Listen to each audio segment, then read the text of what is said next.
سلام علیکم و رحمت الله. خداوند حاجی میرزا به سر ملت ما حفظ کند. خداوند عمر ایشان رو دراز کند. در یک امر معروفشون یک سخن عجیب گفتند.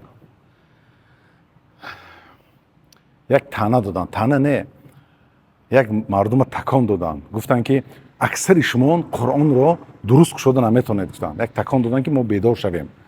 قصد ایشان چی هست؟ مثال ما کتاب رو میگیریم، وقتی که گشودنی شویم، خواندنی شویم، میکشویم که کتاب چطور است؟ نگاه کنین، چپا هست.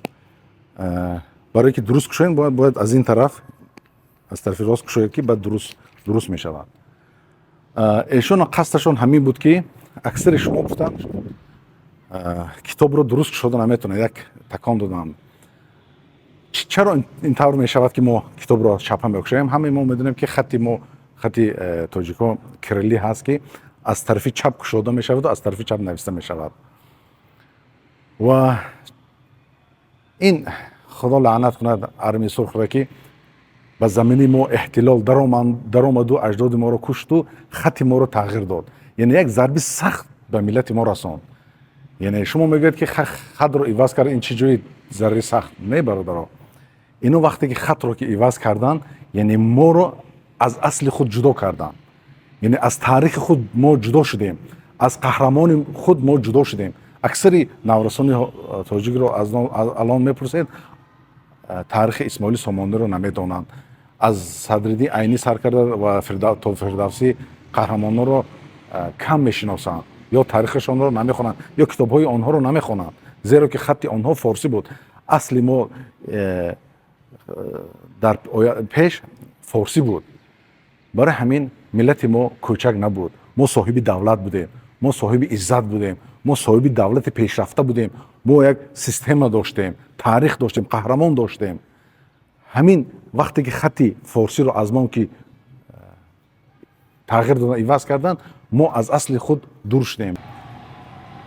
ولیکن بالو این علم آورش این است که بعضی هموطنان ما شما چاپلوس شده گیان، یعنی چاپلوسی کله‌زردا روسا شده گیان. اینها بیخبرن که این ارمی سرخ آمده اجداد اینها رو کشت، خط اینها رو از بین برد، اینها دور از فرهنگ خودشون شدن. بالو این چاپلوسی میکنن. اینش علم آورد است. یعنی شما کمتر تاریخ خود رو ورق زنید که این روسا با شما چیکار کردن.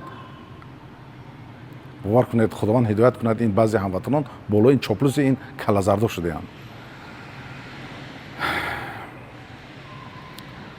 مراجعت من به شخصانی که وطن این ملت رو دوست می‌دارند، برای اینها وطن این ملت اولاتر بالاتر می‌سد از نفس خودشان، از نفس منصبای خودشان بالاتر می‌سد.